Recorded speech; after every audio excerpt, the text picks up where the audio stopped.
Добрий день, я Олександра Клітіна, журналістка «Київпост». Сьогодні з нами Валерій Кондратюк, колишній очільник ГУР і голова зовнішньої розвідки України. Добрий день. Пані Олександра. Дякую, що згодилися на це інтерв'ю. Так як ви очолювали розвідку у 20-21 роках, хотіла спитати, чи були ознаки того, що Росія все-таки готує це повномасштабне вторгнення? Тобто, чи вказувало щось на такий перебіг подій? Ну, я би відповідь на це питання почав би трохи екскурсу в історію.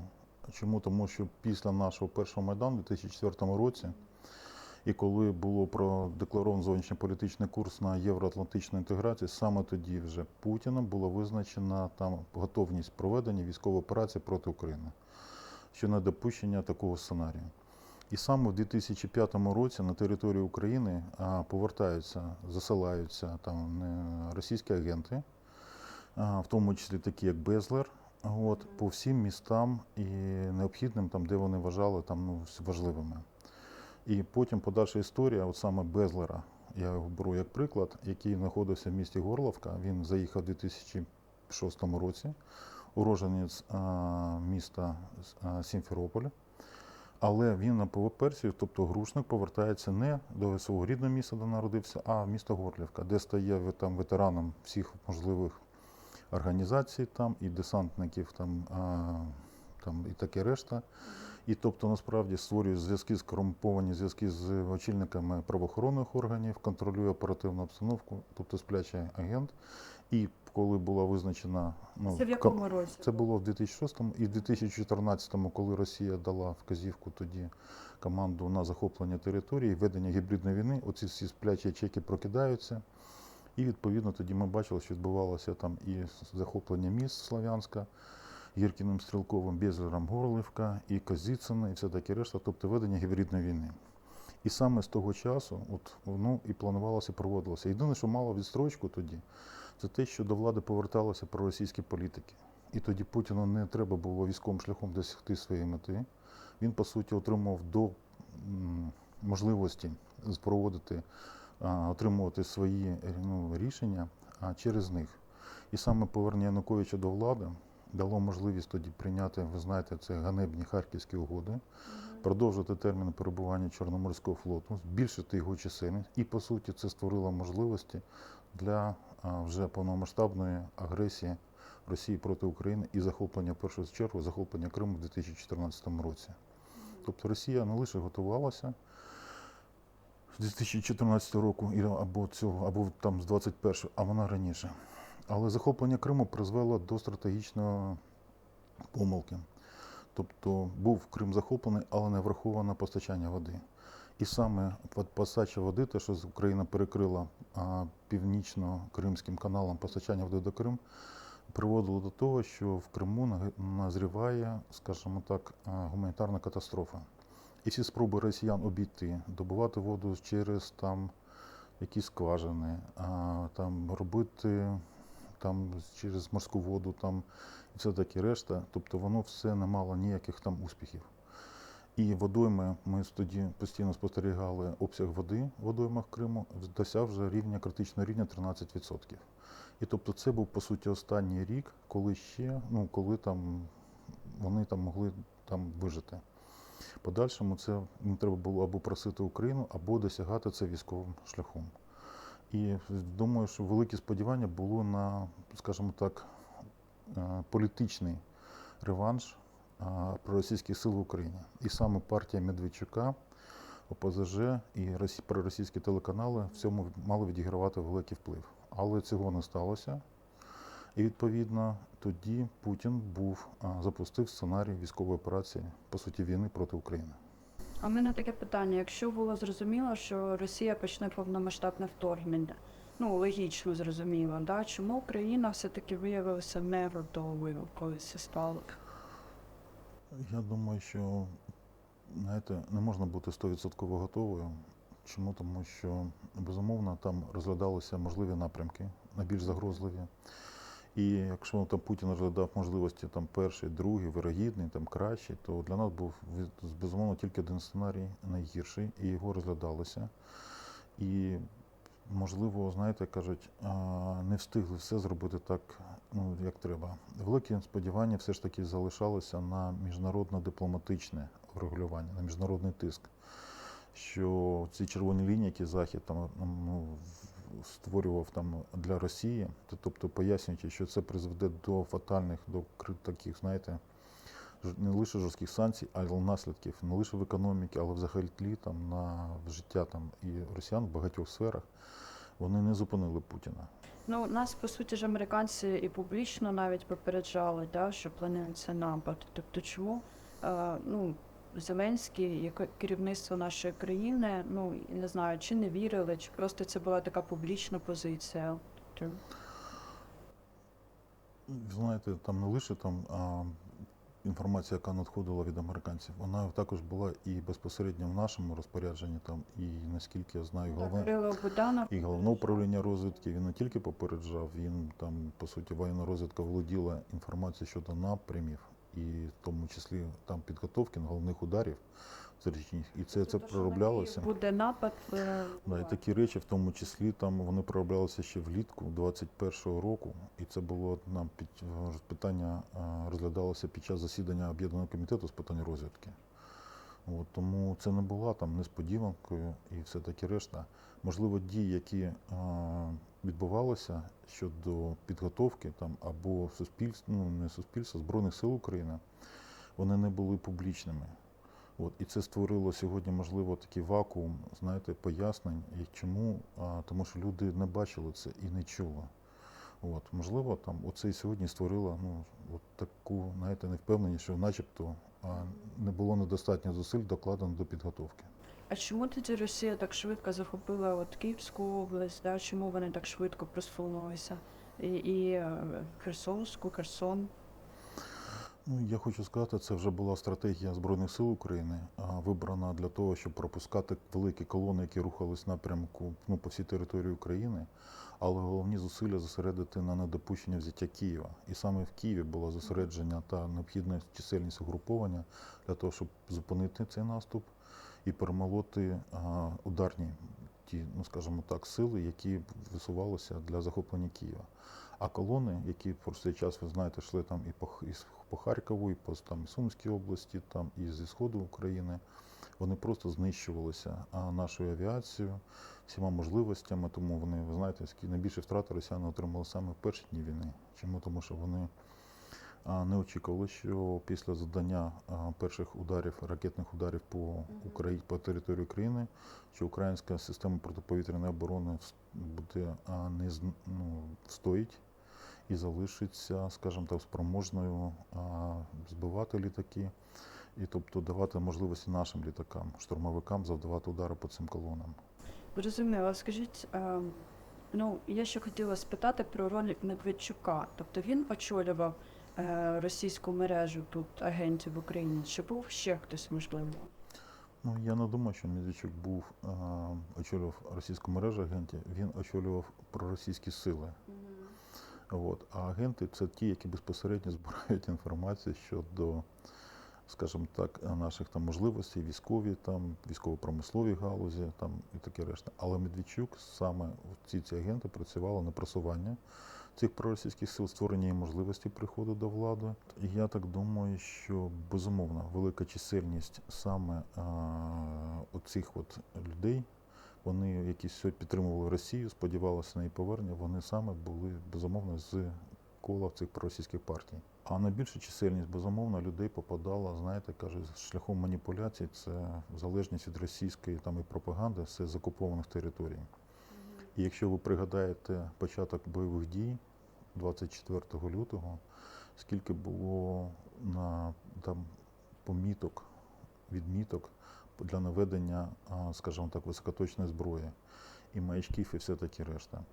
І от саме з тих окупованих територій велика чисельність, кількість цих людей, скажімо так, заплутаних або там введених в оману, були направлені ще раніше до, ну, як переселенці, тимчасово там переміщені особи, які там знаходили собі роботу поблизу найбільш там важливих там і військових об'єктів або критичної інфраструктури, саме для ведення цієї розвідки для інформування, і потім в час, ну скажімо, як вони називають, час Ч, достати ці необхідні там прилади і включити ці там маячки для того, щоб для наведення цих ракет. От такі люди там теж є. От. Але ну дійсно так, і зараз затримують таких людей. Але якщо Медведчук очолював, скажімо так, політичний вплив, так, то Росія будувала тут сітку політичного впливу, і, мабуть, були люди, котрі займали позиції у нас у владі, працювали на Росію. Тобто була ж якась певна сітка впливу Росії тут, правильно? Безумовно, так воно і працювало. І саме сподівання на цю сітку, скажімо так, створювало ілюзію легкої перемоги в Україні. Чому? Тому що це посилювалося безумовно тим оточенням, яке сьогодні виїхало з України, втекло. Це оточення Януковича, які жадали реваншу, які там мріяли про своє повернення тріумфальне за допомогою російських там збройних сил. І саме вони там створювали ілюзію, що багато людей там у них на контролі, і всі там сьогодні там не здатна Україна мати спротив там і все таке решта. От саме вони зіграли посилили фатальну помилку Путіна, яка от він здійснив як диктатор. Знаєте, всі диктатори закінчують лише там одна помилка, і потім їхній там створений роками світ, він починає просто руйнуватися. Але якщо така сітка впливу була побудована Росією тут, на яку вони настільки покладалися, що навіть напали на нас, то ці ж люди, добре, Медведчука знешкоджено, там, не знаю, ОПЗЖ заборонили, але ще якісь люди ці залишилися, да? І як їх виявити, як взагалі боротися з цією сіткою впливу Росії, котра залишилася, да, і можливо там якісь люди і діють, да, тому що трапляються випадки саботажу. Може на поліграфі перевіряти, тобто і взагалі чи проходять на поліграф, там не знаю, співробітники ГУР чи СБУ, наприклад. Чи це Дякую, обов'язково? Олександра. Я хочу сказати, ви знаєте, що думаю, що більшість цих агентів, а я був там людей, які були там проросійсько налаштовані і були на зв'язку з російськими спецслужбами. На початку війни вони чекали, але коли побачили, що Україна не впала, вони злякалися. Я думаю, більшість з них просто перестали виходити на зв'язок зі своїми кураторами. От. І сьогодні там дійсно для росіян це можливість, там, велика проблема, як відновити. Зрозуміло, що вони будуть там намагатися тиснути. Чому? Тому що, безумовно, ці люди задокументовані, тобто і вони будуть там їх шантажувати оприлюдненням цих матеріалів, співпрацею. Все. А я в цьому плані хотів би сьогодні звернутися до таких людей, ошуканих, які працювали ввиду там різних своїх там причин там або необхідності, там, тобто для того, що ніколи не пізно зупинитися. І сьогодні краще прийти до Служби безпеки, ніж завтра вона прийде до вас. Чому? Тому що сьогодні не пізно зупинитися і повернутися на сторону народу, на сторону України. Цікаво. Але щодо безпосередньо поліграфів, я думаю, що питання контррозвідувального забезпечення України має лише зростати. І це сьогодні одне з питань, які обговорюються щодо реформування Служби безпеки України, саме посилення контррозвідувальної складової. І вважаю, що мають бути створені такі законодавчому рівні підтримані умови, за яких знаходження проросійських, скажімо так, людей у владі зробилося б неможливим. Нульова толерантність до таких людей. Держава має захищатися. І, безумовно, в цьому плані має свою роль також відігравати всі засоби, в тому числі поліграф. А сьогодні там немає законодавством України, не врегульовано застосування поліграфу, це є лише рекомендовано. Але я вважаю, що застосування поліграфу є обов'язковим для отримання допуску до державної таємниці всіх державних службовців України. Тобто вони мають бути в тому числі пройти через таку перевірку. А чи є такий законопроект взагалі? Я думаю, що багато цікавих законопроєктів буде з'являтися саме на посилення таких можливостей держави. І одна з них, безумовно, це посилення відповідальності за державну зраду. От, і я знаю, що на перші дні війни такий законопроект був вже там, і президентом давався доручення розглядатися, і я прямо зараз не готовий сказати, але посилення відповідальності з 8 років там до державної зради пропонували збільшити до довічного ув'язнення або 20 років. Тобто це створить, унеможливить, по суті, росіянам, російським спецслужбам вербувати наших громадян за 3 копійки. Тобто це також буде підривати їхні економічні можливості. Людині, наприклад, співробітчити за $3000 і отримати пожиттєво, без права амністії, це сьогодні виклик. І він має добре подумати, чи варто йому це робити, чи ні. От. І вдруге, це також дасть можливості контррозвідки сьогодні співпрацювати, ну, тобто з такими людьми. Чому? Тому що саме співпраця з контррозвідкою може пом'якшити або обставини при, там, скажімо так, при винесенні вироку. А мені от цікаво, росіяни пропонують позиції, і ви кажете, що їх документує Росія, да? Тобто є докази. А як це все відбувається? Тобто вони контактують особу, зустрічаються, там, пропонують, чи вона підпис свій ставить, я там згодна зайняти посаду, коли росіяни захоплять щось. Ви знаєте, Україна була завжди такою, ну, скажімо так, відкритою до Росії. І ці зв'язки економічні, культурні, вони всі решта, вони створили можливості росіянам, російським спецслужбам мати доступ до, по суті, багатьох процесів, до багатьох там ключових людей, які сьогодні там, ну, скажімо так, в Україні відігравали свою політичну роль. І сам більше, те, що використовувалось, це політична корупція. Чому? Тому що, безумовно, гроші, проплачування, а в Росії такі можливості фінансування, там, проведення цих операцій сьогодні вже не зрозуміло, виділялися мільярди доларів для такої підривної роботи, для створення умов там, і все по всім напрямкам. І це і політологи, які там забували, і пропаганда, і проросійські сили, і головне, це в тому числі там створення цієї агентури на території України. І перш за все у владі.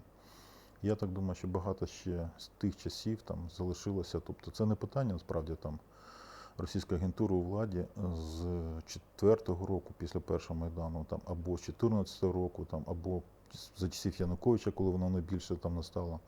Я думаю, що це все ще за часів Радянського Союзу, тому що ніколи наша держава до цього не ставилася так, ну, відповідально і ретельно, як було необхідно. Тобто мала бути тоді вже нульова толерантність до будь-яких там, скажімо, людей, колишній КДБ і все таке решта. Тобто треба було проводити не лише люстрацію, а, скажімо, очищення влади і в тому числі спецслужб. Тобто вони через корупцію діють, чи в них є докази якоїсь корупції, Багато можливостей. шантажують, да. Ну, це не лише це і втягування, там є люди, які там на цьому і заробляють, і намагаються спропонувати свої послуги. Тобто для більшості таких, знаєте, на жаль, так небагато людей пов'язують своє життя саме з існуванням України. Тобто їм все одно, якби там, як кажуть, було задоволені їхні там потреби, матеріальні або інші. Тобто, на жаль, такі люди при владі були, і сподіваємося, що їх буде менше, а потім створені можливості для унеможливлення попадання таких людей у владу України, до влади України. Скажіть, як виявити, не знаю, російського агента, чи може якісь є ознаки, я не знаю, чи поведінка, чи певні дії? Ну, Ви знаєте, ну, спецслужби ж це мистецтво. Мистецтво полювання за головами людей, хедхантери, скажімо так. І безумовно, там людина, яка представляє інтерес для розвитку, вона вивчається всебічно, шукаються його там, вивчаються його слабкі сторони, вразливі сторони, тобто деякі можна там підійти там взагалі. Але найбільш цінні завжди в розвідці це такі люди, про яких навіть там не мріяли отримати, але ініціативники. І от за часів навіть холодної війни, там в радянській владі там були такі найбільш цінні агенти, це високого рівня з боку там Сполучених Штатів або там Британії, це саме ініціативники. а як це І я так, ініціативно? ну, це людина, яка там пропонує свої послуги, виходить, да, все решта. І я думаю, що таких в Україні теж було немало. І росіянам просто треба було бути тут для того, щоб відчувати таких людей. І такі, безумовно, ну, на жаль, ну, є. І це вже нікому вже не є таємниця. А щоб виявити цих людей, ось, ну, не знаю, я просто бачила. Я хочу провести один, просто вам пояснити приклад. Безумовно, в тому числі контррозвідка має різні способи при перевірці таких особистостей. Відкриваються там оперативно-розшукові справи, створюються там підходи. Але одне з таких питань, ми там у 2014 році, ми, наприклад, так само, як отримали інформацію, один під видом співробітників ФСБ, там один з військовослужбовців Збройних сил України виходив там і пропонував свої послуги, і він служив там на одному з військових об'єктів критичної інфраструктури в військовому аеродромі. І коли там йому організували в одному з готелів зустріч якоби з куратором ФСБ, він прийшов і все там зробив, і матеріали приніс, і надавав навіть інформацію щодо таких, знаєте, чутливих питань. Це пересування перших посадових осіб держави. Тобто він мав доступ навіть до таких перельотів. І потім обирає собі псевдонім, і його вітають, і кажуть, ми вас вітаємо, ви сьогодні вступили до лав ФСБ. І він такий задоволений, все. І тут, безумовно, те, що має бути для будь-якого зрадника, це арешт. І він був такий, знаєте, відразу розчавлений і морально, і все решта, тому що зрозумів, що він просто втратив своє майбутнє. Це була досить молода особа, офіцер Збройних сил, проросійськими поглядами такими, те, що там зі Сходу звідти. І він, знаєте, в нього було точно відчуття, що він все життя, яке в нього було могло бути, і щодо родинного щастя, все решта, воно водночас все зникло. І я тому хочу сказати, такі люди, які там випадково або стали, скажімо так, свідомо і несвідомо затягнуті до такої діяльності, сьогодні ще не пізно зупинитися.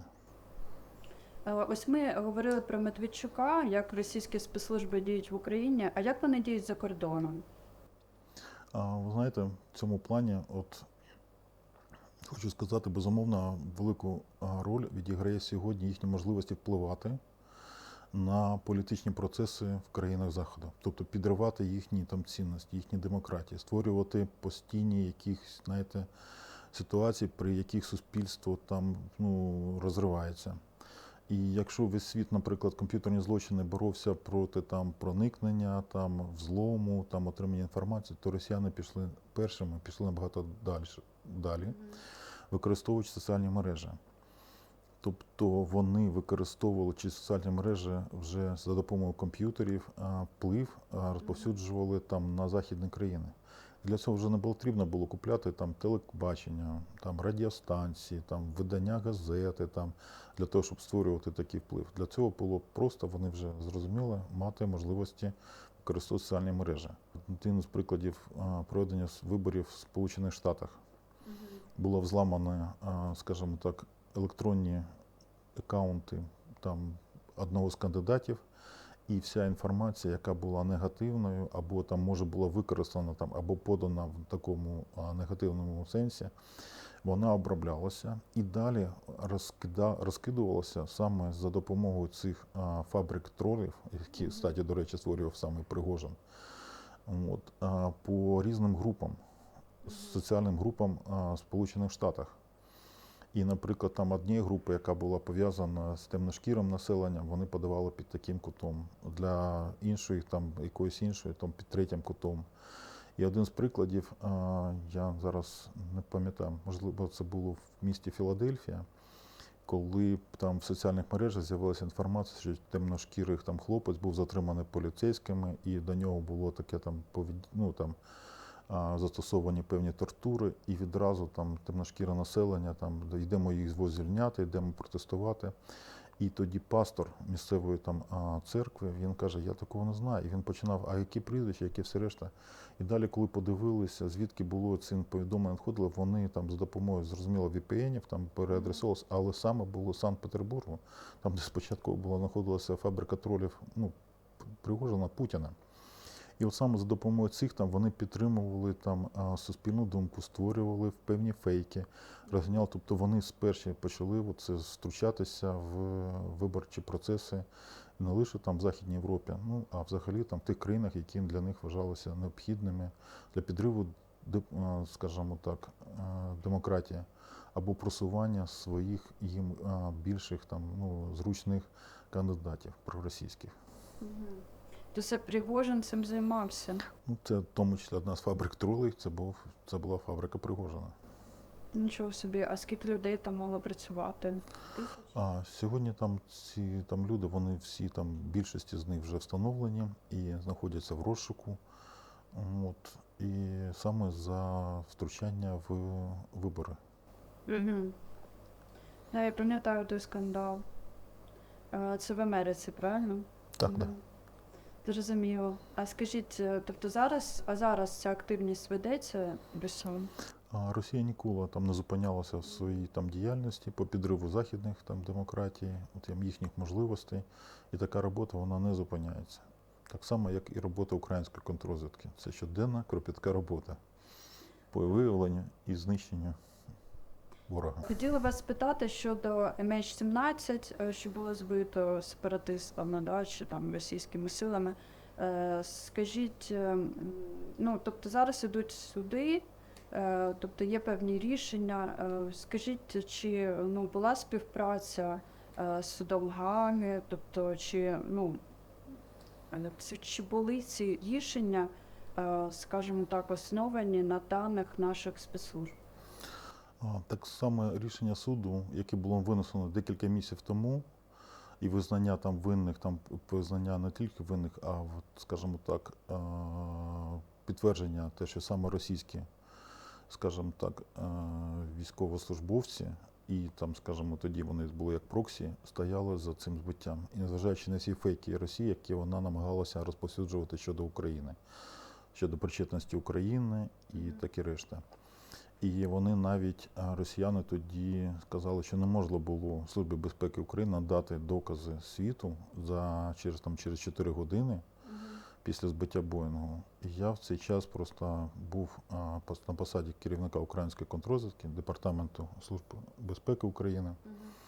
Я хочу сказати, справді це був цілий великий обсяг роботи, який був зроблений співробітниками для того, щоб отримати можливості оперативні, і коли цей Боїнг був збитий, ми вже мали записи не лише переговорів цих ватажків бандформувань, під час яких вони обговорювали, де саме буде цей комплекс БУК знаходитись, які рішення, які команди там приймалися, все решта. І головне було встановлено це коло осіб. Безумовно, ми тоді ще не повністю розуміли, хто вони, тому що всі вони використовували так звані нікнейми, прізвиська. Тобто був там і Хмурий, там і Безлер, тобто і всі такі решта. Але саме матеріали, які тоді володіла Служба безпеки України, були передані для подальшого вивчення голландським спецслужбам.